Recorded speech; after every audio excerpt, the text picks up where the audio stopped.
আসসালামু আলাইকুম। এটা আমাদের ধানের জমি আর কি। তো এখান থেকে আল্লাহ সারা বছরের রিজিক দান করে আর কি। তো আমি জাস্ট ক্যামেরাতে আইছি জাস্ট একটা কারণে, সেটা হয়তো বা আমার পিছনে দেখতে পারতেছেন। জাস্ট ভিউটা কি অসাধারণ ভিউ।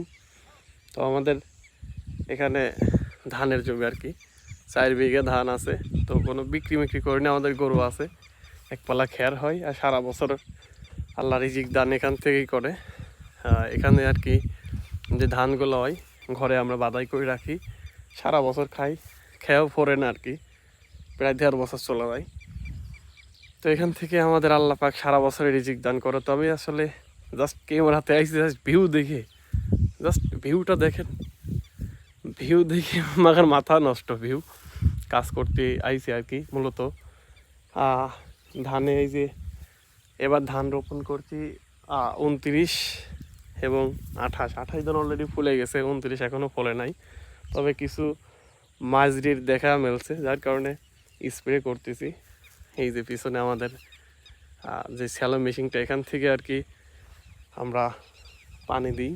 তখন হচ্ছে আমার নাসিম আর কি ও ইয়া করতেছে, স্প্রে করতেছে, আমি পানি উঠাই দিচ্ছি। জাস্ট আমি ভিউটা দেখে মানে এত ভালো লাগতেছে, যার কারণে আমি মূলত ভিডিওটা করতেছি। জাস্ট একটু দেখেন না, ভিউটা কি অস্থির না? যেমনি সৌন্দর্য প্রাকৃতিক, তেমনি আকাশ সাজেছে তার নিজের সৌন্দর্য। মাশাল্লাহ, অস্থির না? চমৎকার কিন্তু লাগতেছে। দেখেন এই যে মেঘটা, কিন্তু ওয়াও, জোস। প্রাকৃতির মাঝে হারিয়ে গেছি, অসাধারণ। তবে ধানে একটু মাঝে লাগছে, যার কারণে বিষ স্প্রে করার জন্য আইছি। তো আসার পরে দেখি জাস্ট ভিউটা দেখে আর লোভ সামলাতে পারলাম না, এই জন্য একটু শেয়ার করলাম আপনাদের সাথে আর কি।